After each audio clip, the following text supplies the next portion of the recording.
Big boss Marathi season 6च्या घरामध्ये चोरांचा सुळसुळा सुटलाय. नक्की चोर काय करतात आहे बिग बॉसच्या घरामध्ये हे जाणून घेऊया. तर बिग बॉस मराठी सीझन म्हटलं की काही ना काही दरवर्षी नवीन होत असतं. या वर्षीच्या सीझनमध्ये काय होतंय, तर या वर्षीच्या सीझनमध्ये चोऱ्या होतात आहे. आता पहिली चोरी कोणी केली? तर पहिली चोरी केली अनुश्री मानेने. काय केलं?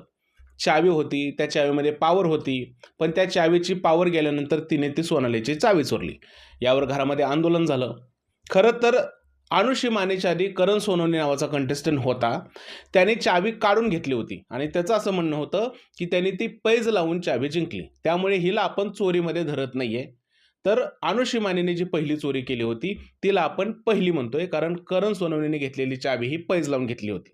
त्यानंतर दुसरी चोरी बिग बॉसच्या घरात झाली ती म्हणजे प्रभू शेळके यांनी केली. प्रभू शेळकेने तर पर्सनल सामानात जाऊन ती चावी चोरली आणि चावी चोरल्यानंतर बिग बॉसने त्याला शिक्षा तर दिली नाही, पण त्याला पॉवर दिली. आता प्रभूला पॉवर मिळाली ही गोष्ट ऐकल्यानंतर किंवा पाहिल्यानंतर अख्ख्या घरातल्या लोकांना वाटायला लागलं, की आपल्याला टास्क खेळायची गरज नाहीये. आपण डायरेक्ट चावीच चोरू शकतो आणि त्याचा परिणाम काय झाला, तर वाईल्ड कार्ड एंट्री घरामध्ये आली.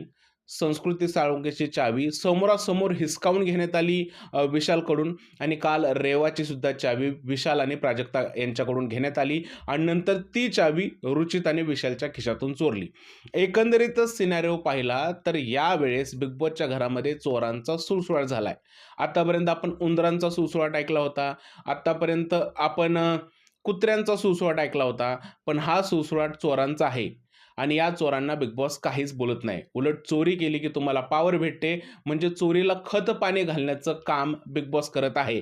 आणि अशा प्रकारच्या चोरीला खत-पाणी घातल्यामुळेच हा सीझन फ्लॉप होत आहे, असं माझं पर्सनली मत आहे. जे लोकं चोऱ्या करतात त्यांना टास्कचं महत्त्व कळत नाही.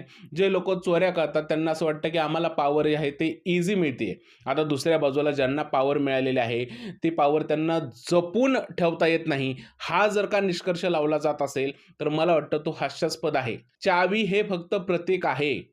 चावी म्हणजे पॉवर नाही, हे लक्षात ठेवणं खूप इम्पॉर्टंट आहे. ज्या व्यक्तीला चावी मिळाली म्हणजे पॉवर आली नाही, तर प्रतिकास्वरूप चावी तुम्हाला मिळालेली आहे. पॉवर ऑलरेडी तुमच्याकडे आहे आणि एकदा का एखाद्याला चावी मिळाली, तर ती पॉवर त्या व्यक्तीलाच राहायला पाहिजे. पण इकडं उलटं होतंय. चोऱ्या करा आणि पॉवर मिळवा. त्यामुळे टास्कला कोणी गंभीर घेत नाही आणि यामुळेच या सीझनचं हसू संपूर्ण महाराष्ट्रभर व्हायला लागलेलं आहे. म्हणून मला असं वाटतं, की हा सीझन चोरांचा सीझन आहे, बाकी काही सुद्धा नाही. तुम्हाला काय वाटतं? या सीझनमध्ये ज्या चोऱ्या होत आहेत आणि बिग बॉस त्यांना जे खतपाणी घालतंय, ते चूक आहे की बरोबर आहे? कमेंटमध्ये नक्की सांगा. व्हिडिओ आवडला असेल तर त्याला लाईक करा, शेअर करा. चॅनलला सबस्क्राईब करायला विसरू नका. भेटूया पुढच्या व्हिडिओमध्ये. तोपर्यंत जय हिंद, जय महाराष्ट्र आणि भारत माता की जय.